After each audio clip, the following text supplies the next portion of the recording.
Well, welcome. I'm Andy Green, Managing Director of Economic Policy at the Center for American Progress, and I'm so pleased to be here. This is my first U.S. CIF conference as a participant, and I've been on the receiving end of so many of the wonderful advice and input from your community in Washington, D.C. over the years, that it's so exciting to be here and take part in the idea generation. We have a fabulous panel, which you all know, but I will do a quick round of introductions. Lisa Wohl, the fabulous CEO of U.S. CIF. Matt Patsky, the CEO of Trillium Asset Management and one of the longtime leaders and tremendous advocates for this community. And Deborah Schwartz, Managing Director of Impact Investments at the MacArthur Foundation here in Chicago. So this has really been an incredible couple of days. The scope and breadth of what has been discussed really spans, I think, the entire economy, our entire society, our entire politics, going from ESG disclosure and voting shareholder proposals in our public capital markets to how impact investing in rural communities can bring back vitality. It just shows the breadth and scope of this community. One of the critiques we often hear in Washington, I'm going to turn to Matt for this first question, is, well, the work of sustainable investing, that's niche. It's special interest or political interest, or it's somehow not oriented towards what investing ought to be oriented towards. And to me, the thing that knits this community together is its leadership in identifying the sustainability, a sustainable long-term economy. And I really wanted to hear what you thought about how we ought to think about the role of leadership here as a sustainable investing community. Sure, great.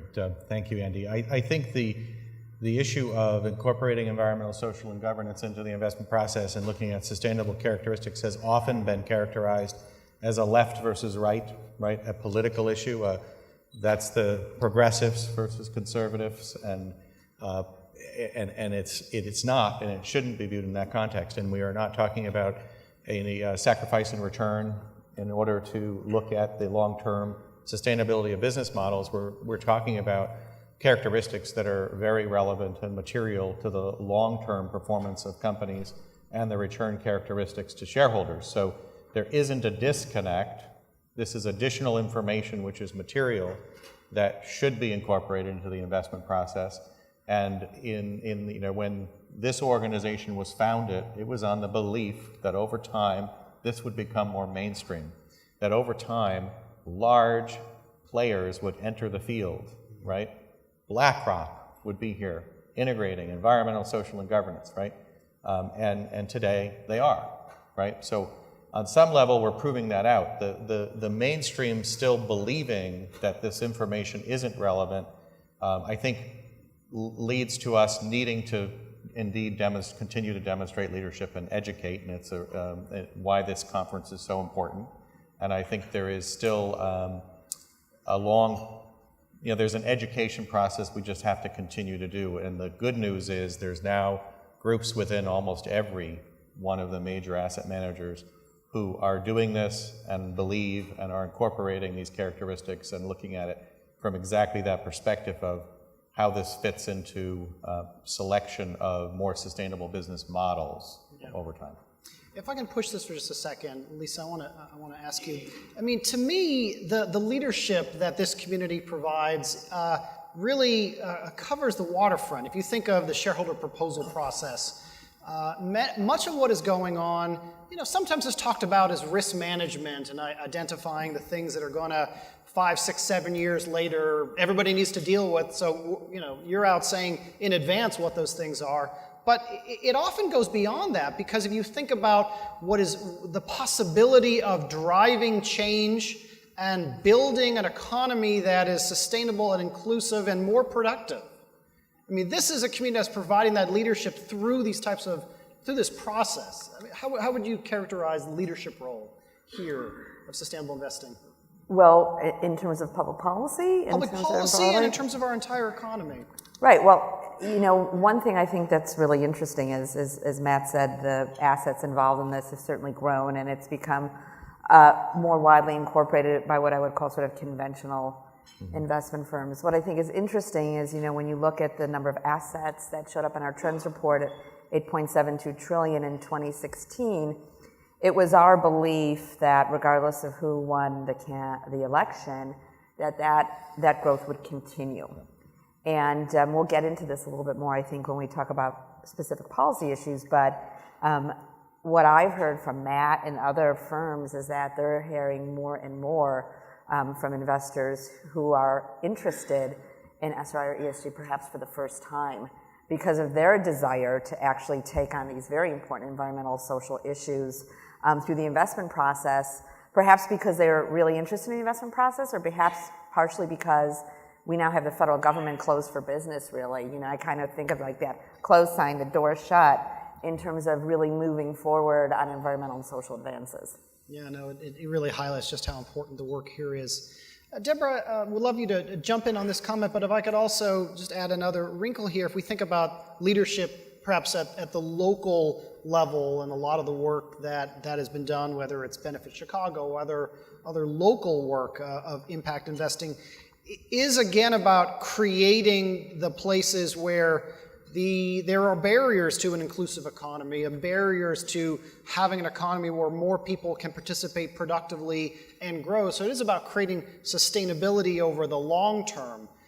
How would you characterize the work that you have seen done successfully and the impact of this work overall? Thanks, Andy. So I think there's a couple of different levels. I think there's the foundations and other kinds of community makers and leaders that can be very important to finding solutions at the local level. And I will just say there have been about 24 communities across the country that have reached out to us over the last year since we launched Benefit Chicago. And there's enough interest and enough going on around the country that we're actually making a grant to the Urban Institute to document and bring people together and to compare approaches and models. And I think this is one of the big trends in impact investing. You know, local capital for local impact. I think it really, really resonates, and it feels, I think, also like something where you can take action, and you can take action that you can see. But I think also some of the areas where we've been doing impact investing historically over our 30-year journey in this field also really are local solutions and leadership solutions. And one big category are CDFIs, community development, financial institutions. And we'll come to those in the policy part of our conversation. But really, in so many places, in very disinvested regions or cities, we see CDFIs time and time again, whether it's in Appalachia or the Mississippi Delta or a tough part of Philadelphia. We see them stepping up and being the leaders that can set the table and bring people together and do more than just deliver the capital. I mean, they're really making solutions possible through the bridging role that they play. No, it's so important, and the conversation that occurred before this panel talking about the rural America and communities feeling left behind. I mean, one of the statistics that we at Center for American Progress have been talking about for a while is between 2001 and 2010, the average middle-class family saw their real wealth decline by 49%. This is an incredible loss of real wealth. And while it's rebounded modestly, that was the depth of the Great Recession, the housing crisis, rebounded modestly, we're still off between 30 and 40% from 2001 levels. So it really highlights the importance. But can I also say, I think that those statistics and the enormous wealth gap that we see in this country really highlight, though, why it's important to think about impact investing in a sort of full spectrum. Because as important as ESG investing is to the future of our planet and our people, that may not translate into the capital that is suitable for building affordable housing, let's say, that's serving very, very low-income people. Because there's a math problem at that end of the spectrum. We see capital gaps, even with this incredible growth that USIF has been documenting, there are capital gaps in what we would call the sort of deep impact part of the market. Matt, do you have any comments? Where do you Yeah, see the capital gaps? Where's the future of sustainable investment over the next several years? There is certainly, and within the field of impact investing, we keep having this debate about the spectrum of capital and can impact investing be above, can be market and above. And I'm like, well, certainly there are plenty of impact investments that can be market rate, but there is a need for capital that is more below market Or flexible. And there is a need for philanthropic capital, right? And so we know that there's a lot of needs in order to particularly look at areas of poverty, addressing poverty in both rural and urban areas where it takes a combination of different types of capital, and it's why the foundation dollars are so critical to solving this problem. And I want to just jump in here and just talk for a minute about definitions, and I think this has come up in several sessions, which is when USIF talks about sustainable, responsible, and impact investing, we really mean across all asset classes. So our response to that question would be, you need to look at every asset class where we have members allocating investments, as well as we believe that its impact is made through all of the different asset classes. So for us, when we look at kind of where there are opportunities, we had, for example, yesterday, an unbelievable turnout, standing room only turnout at the session on retail investment options. Where are they going in the next 5 years? Because if you think about where most of the product growth has been, particularly on the private equity side in response to impact investing, it's really been for high net worth and above. And where I think there's just massive demand is at the retail investment level, which is why you probably have all these places calling about replicating Benefit Chicago, because there's incredible opportunity there for retail investors to invest at the local level. And so I think that's a big area for product growth. Look, when we're basically pulling out of climate solutions, the minimal numbers we could do in a regulatory framework under Obama, you are going to see an immense growth, I think, continuing to go forward on clean energy, clean tech, green investing. I think, we heard Brian Stevenson speak yesterday. I think a lot of people are walking out of the room going, how do I invest in a way that supports justice? How do I invest in a way that starts to break down the criminal justice system and prison system that we have? And not only that, but what is my job as an individual outside of my job to do something about these problems, right? We come into this room as more than our jobs. As much as we all love our jobs, I love my job. I think I bring most of myself, but there's a lot of things I can't get done in my job that I'm responsible as a citizen for. And I hope that's a message we all took away from this week, where we've talked so much about policy and how we need to get things done, is that we are more than our jobs, and even if our firms can't let us do everything that we'd like, there are other ways to get that work done. Well, this really does, again, bring us back to the leadership role that I think we all can play, because it is about the returns for our investors, it's about creating a long-term sustainable economy, but it's also a moral mandate. That's right. That Brian Stevenson really, I think, brought home for a lot of us here.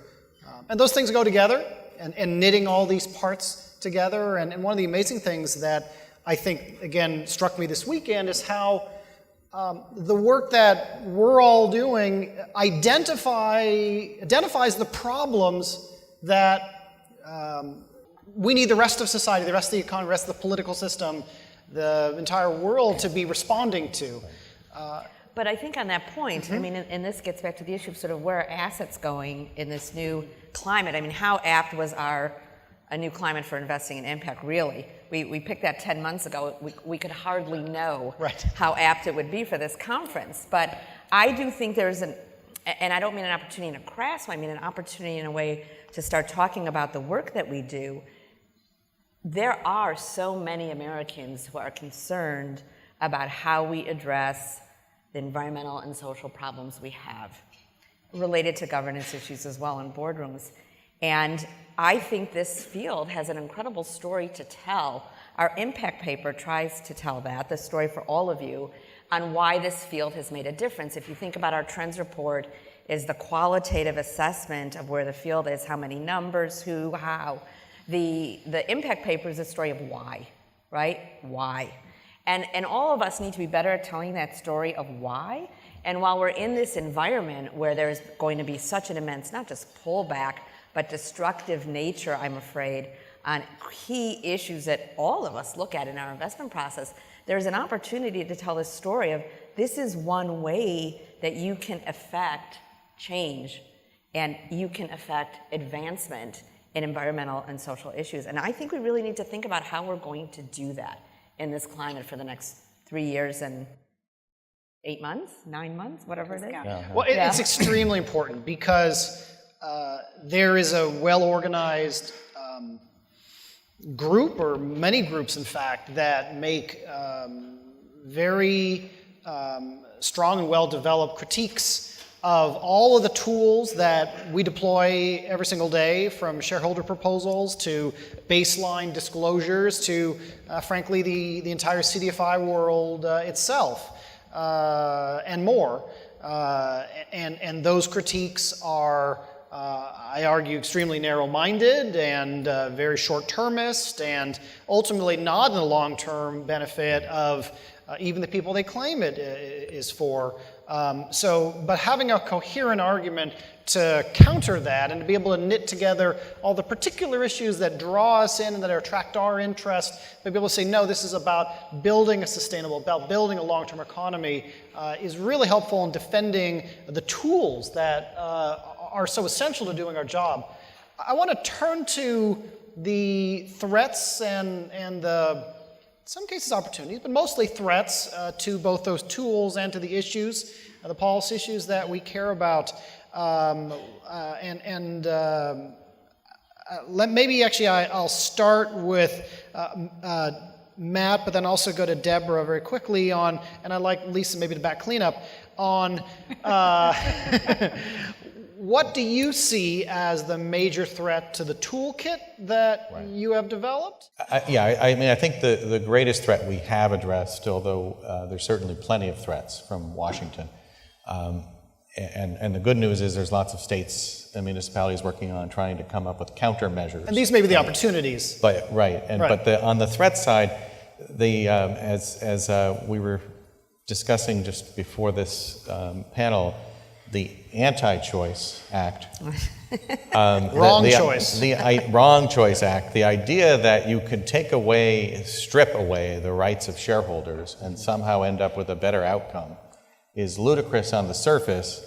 Certainly one could argue that maybe some changes should be made, but the threshold is $2,000 worth of stock over, that you've held for a year. So one could argue whether or not that should have been stepped up over time to some other level, but it is ludicrous to think that you should set it at a level where even the largest asset manager in the country, by definition of the way they put it out, wouldn't qualify to file a shareholder resolution, and you would take away one of our strongest tools to engage a company, right? The reason why, certainly we have a strong relationship with many of the management teams, but I'm not so sure they will be as responsive if you take away the stick of being able to file a shareholder resolution, right? Basic function of democracy, Right. And so, so I think that is, for us, the sort of nearest and most important thing is that we have to have a game plan to stop that. Okay. And so we are certainly working with USIF and trying to work every angle to figure out, well, what is the way in which we can effectively put a stop to it on the policy side. I'll come back for some more specific policies. Yep. Deborah, what are you focused on in terms of threats and perhaps opportunities in this new world we're in? Sure. So our historical work has been heavily focused on community development finance, CDFIs, and affordable housing. We're actually moving into a new era where we're going to be doing a lot of work around climate change as part of our big bet on climate solutions. But we still have a portfolio that includes many of the country's leading CDFIs, leading nonprofit housing developers, and we care deeply about these fields where we've played a key role in building them over the years.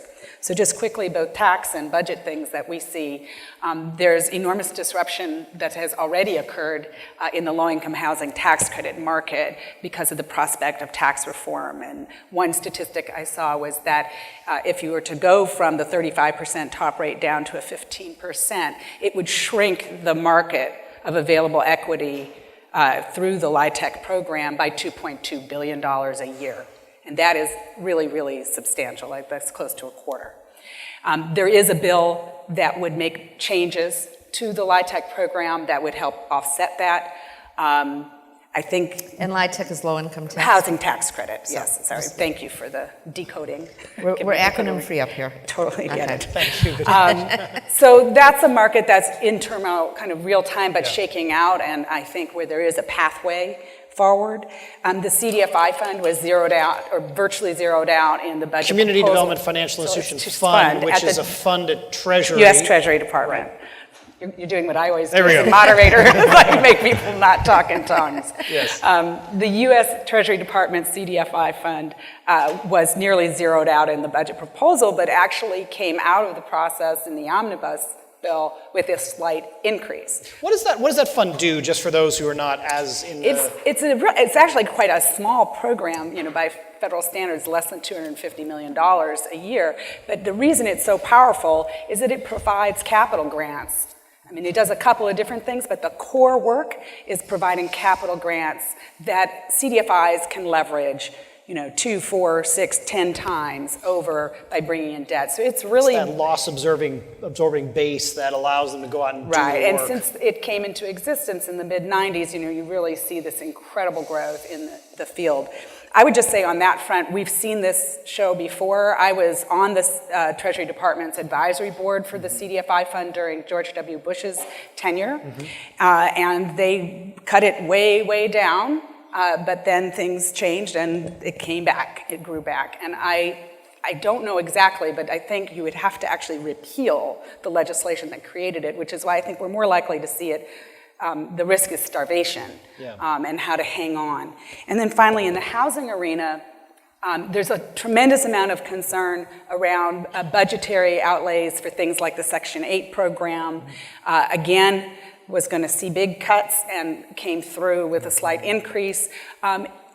It would be so tremendously destabilizing to all of the private capital that is really the dominant source of financing for low-income housing in our country. Those contracts are the basis for the financing that these building developers have. And so I'm doubtful that we're going to see an enormous cutback. I think we will see some chipping away, and again, we've seen that before. There's a very well-regarded and capable person who's been appointed as kind of a COO at HUD, and I think that's giving people a little bit more ease than they had recently. That's good to hear, and maybe I'll come back to housing because it's also such a critical foundation. And one of the things we noted in 2016 was that housing instability, particularly in the Midwest, was a real determinant of changes in voting patterns.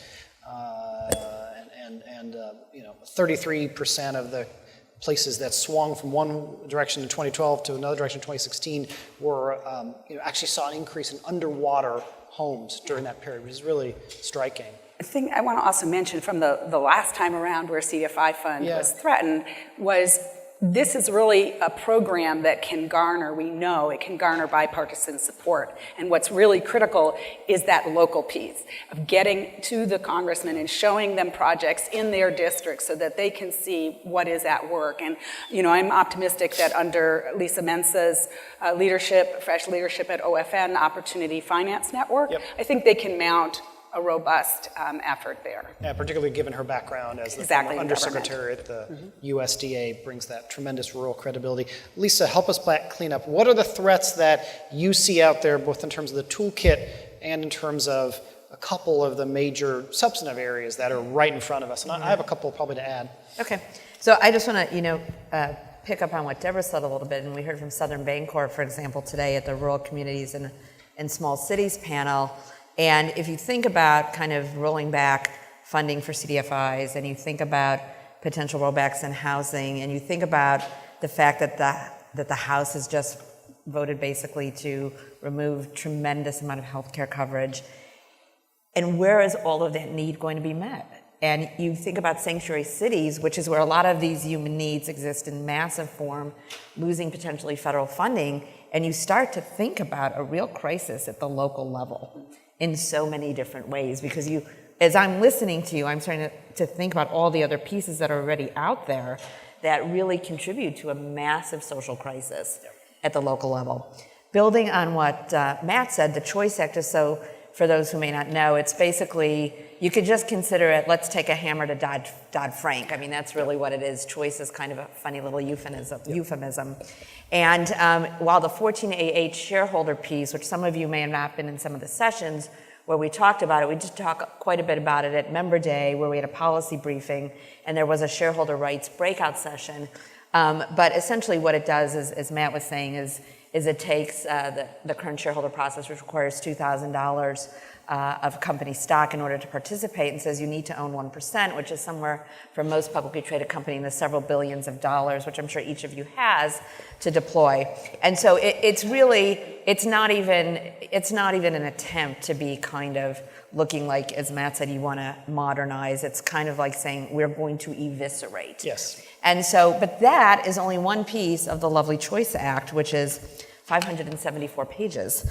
So just to give you a sense of what some of the other pieces in it are basically crushing the ability of the Consumer Financial Protection Bureau to deal with predatory lending, changing it from its current structure to one that would be much more controlled by Congress, which I don't think would serve it well in the near future. It addresses proxy access. It repeals required disclosure of company chairman and CEO pay and roles. It goes after the required timing of say-on pay. It requires additional federal regulatory superstructure for proxy firms. And in addition to that, several of the big issues that US CIF worked on, which was greater ESG disclosure and rules around too big to fail. So it's sort of systemic reform. It goes after that as well. So shareholder engagement is really important. Don't get me wrong, US CIF will play a leading role in this, and we have already mobilized our membership and we have mobilized the staff to reach out to the entire House Financial Services Committee and every member on it. But the Choice Act has at least 14 to 15 equally devastating pieces that all of us in the room should be concerned about. And we will be writing a full letter about the Choice Act now that the conference is over in the next several weeks. So that's incredibly disturbing. And well, you know, the Dodd-Frank bill, the amount of time we spent on it, there were very few organizations sort of on what I'd call the good business or good finance side, working on increased transparency. So it's Council of Institutional Investors and US CIF, for the most part, who are up on the Hill asking for better financial structure reform.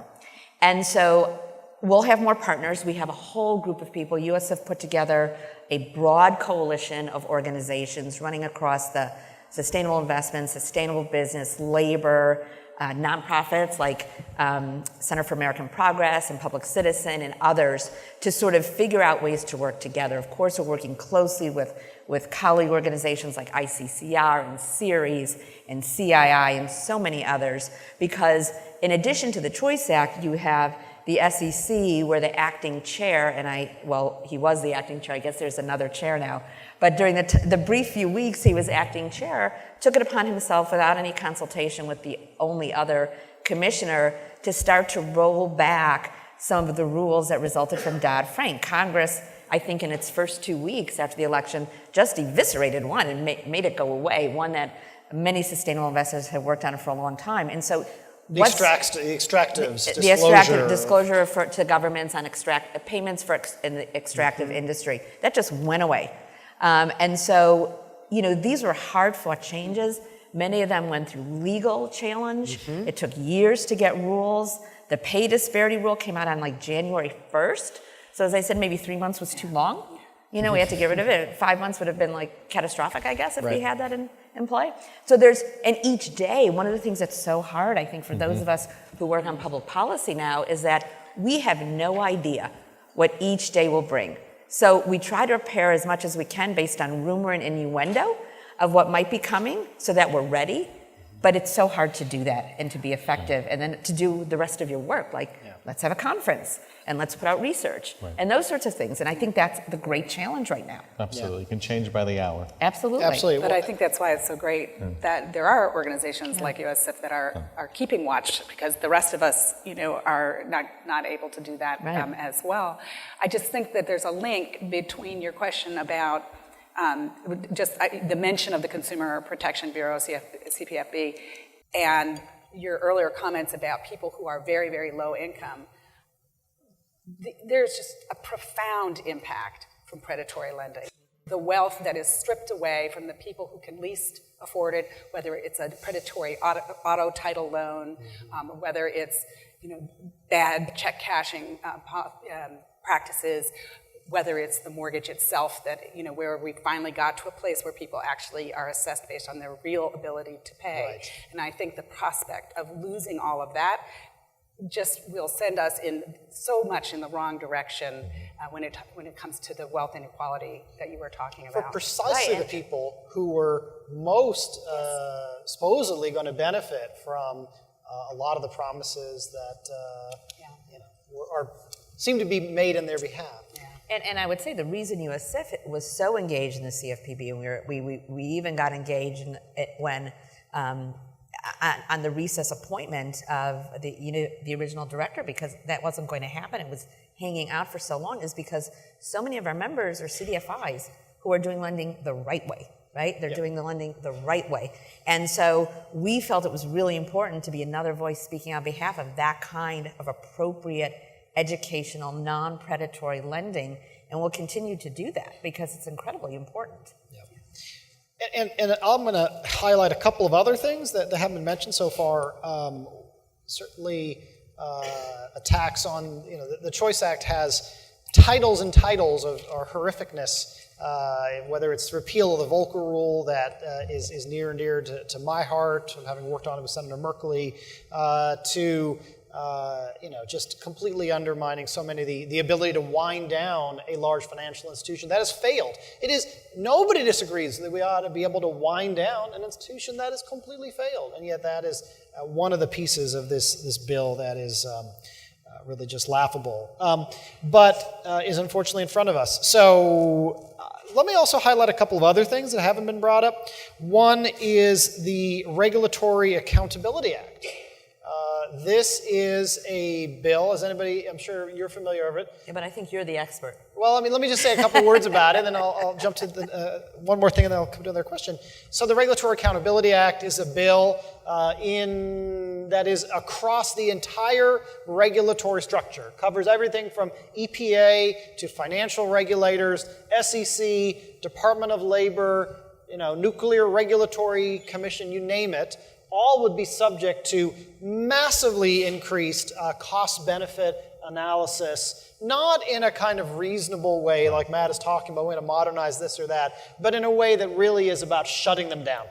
Shutting them down so they cannot do their jobs, so that those who are doing the right thing in the marketplace are going to be punished, because the folks that are doing the wrong thing in the market are going to be given a license to do whatever they want. And in fact, in many cases, such as the asbestos and work in the silica area, those who are familiar with the Department of Labor rules, it's a license to kill where 500, 600 people die from these types of things. So really having your voices saying, as investors, we absolutely need a strong, effective, smart regulatory structure, and not a regulatory structure that is tied up in so many knots that it cannot operate in the public interest and the long-term interest.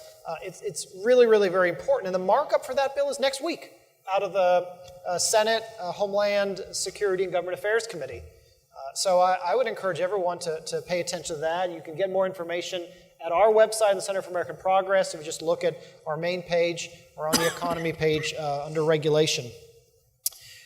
One other thing I want to highlight, and then I want to go back to Lisa for one thing, and then I really want to open it up to questions. I think I want to reserve a lot of time to get questions. There's a lot to talk about. Disclosure effectiveness. Do you want to say a few words about where that is and where you see it going? Because that's another, when I think of the tools that this community uses, at least on the public market side, it's the shareholder proposal and it's disclosure, and they go hand in hand. What's Correct. been going on at the SEC? What do you think is going to happen? Yeah, so there's two pieces to this. So one of them was there was this disclosure effectiveness review that was going on, I don't know, maybe like the last 2 years. It started about 2 years ago, I want to say. Yep. And there was a whole long release on it that we responded to, and our concern when we read it was that it was really, what was being put forward as disclosure effectiveness was really disclosure rollback. Like we Yep. actually want to roll back the limited amount of disclosure the SEC already requires. And so when USCIF responded, we were very, very clear in everything we said that there needed to be more disclosure, not less. Right. And that, when they heard from the business community that they wanted less, they needed to actually be thinking, more and not use this review as a way to roll back. So then something really kind of interesting happened. Several months later, and unfortunately too close to the end of the administration, the SEC put out something called Concept Release on SK Disclosure, which was, it was related to the effectiveness review, but it was about what kinds of disclosure should we be asking for? And there were several questions, maybe 17 questions, a few pages out of this 300-page releases. Believe me, if your job requires you to read things that comes out from the SEC, you do not have a fun job. And so it's like 350 pages. And so a few of the pages had to do with sustainability disclosure. And environmental issues, social issues. Of course, we took that as an opportunity, as did many of our members and colleagues in the field. You all were involved, the other investor groups were involved, SASB was involved. Many members wrote letters to say, we want more environmental and social disclosure. This is what the other sort of standards look like on disclosure. And we had one brief shining moment, right, where we weren't sure that the SEC was serious about this anyways, because it seemed too good to be true coming from from even the SEC under Obama. But had we had a different administration coming in, I actually think that would have moved forward. I think that's absolutely There were right. some very interesting conversations with corporate finance at the SEC. We had some support, at least from one remaining democratically appointed commissioner. And I really believe 9 years after USCIF wrote, along with trillions of other dollars under advised under managed investors, we had something like $17 trillion under a letter we wrote 9 years ago asking the SEC for required ESG disclosure. We thought, okay, 9 years later, we're going to make this happen. I don't think we're going to make it happen. And my concern will be that we kind of hold back any further or any rollbacks to the disclosure that there is. And that the SEC, remember that it actually represents investors and not business. And sometimes I think there's confusion about the interests that are being represented at the SEC. Yep. And if I could just add one thing to that, I 100% agree with everything you just said, Lisa, and I think that the opportunity, and so I was at the SEC working for Commissioner Stein, and so I saw a lot of the conversation, and then here at Center for American Progress was participating in this effort to try to move it forward, and we really did have tremendous energy. I mean, the coalition that USCIF and CAP and others helped put together of entities focused on, tax disclosure, human rights disclosure, corporate political spending, you name it, there was tremendous momentum. It's not going to move, it's not likely to move forward, but I think that we should try, but B, in making the defensive arguments and saying, no, you can't roll back, in making the defensive arguments, we can also continue to push forward the foundation, that affirmative, that leadership role of sustainable long-term investing that will allow us to, ultimately, I think, win the argument. No, and I just want to say, I think we're all trying to do that. So when the Senate Banking Committee, majority, so the chair and the ranking minority member, put out a proposal, a very broad proposal for ideas on sort of what we could do to drive the economy forward about a month ago, we basically took all of the ideas that we had prepared for the transition team and we sent them, because our view is we stand for what we stand for, regardless of who's in power. We allocate our resources accordingly because, there's only so much tilting at windmills you can do, but some of those places you might get progress. Right. And we still, of course, have to talk about these things and then find sort of, some of the folks who may be willing to move some of these agenda items forward, even if it doesn't seem possible on its face at the moment. That's right. All right, I've promised to go to questions. I'm going to ask one last quick question, then I do want to go to questions. Lisa, and I'm going to come back to you, apologize to my other panelists. What are the things that this community can do in the next weeks, months, years to really support the work that we're all talking about? Yeah, so USCIF has policy as one of its primary pillars of work. I think, very happy at this moment that we do, because I think it will be an important voice along with all of you and our partners. And so for example, when we sent our letter on 14A8, the shareholder proposal process, we sent it out to all of our members, a sample letter for them to send in. And even if you're not a member of USCIF, you can go onto our website under policy. You can see every letter we have ever sent to any member of Congress, commenting, and every letter to the SEC. So you can always, even if you're not a member, so you're not getting a letter from us that you can send in, you can go see what we sent, and you can do something drawing on that information. We also, each year, have a Hill Day, but we really want our members and everybody in this room, you should be going back home and calling your member of Congress and telling them what you're concerned about. Asking for a meeting, Exactly. actually. Exactly. Absolutely. Introducing yourself. And going up to the Hill or calling your member of Congress once a year is not enough. And so you should be talking to your member of Congress when they're home for home visits. You should be establishing relationships with their senior staff. And so that's one step. And then I think just staying up to date on what the policy issues are. And then, coming to USCIF conferences in Washington when we actually do this as part of Member Day. And we'll be doing this every year. And so we try to create the conditions for our members to make it very easy to interact with the policy process. We know that many of our members don't have time to work on this. This is what they expect us to do. But the reality is that if I send a letter versus having 40 people in New York send a letter to a New York State senator, a New York rep, or better yet, you come to Washington and you go up to the Hill with me to meet with your representative or senator, that's enormously important, as well as responding to places like the SEC and others. Absolutely.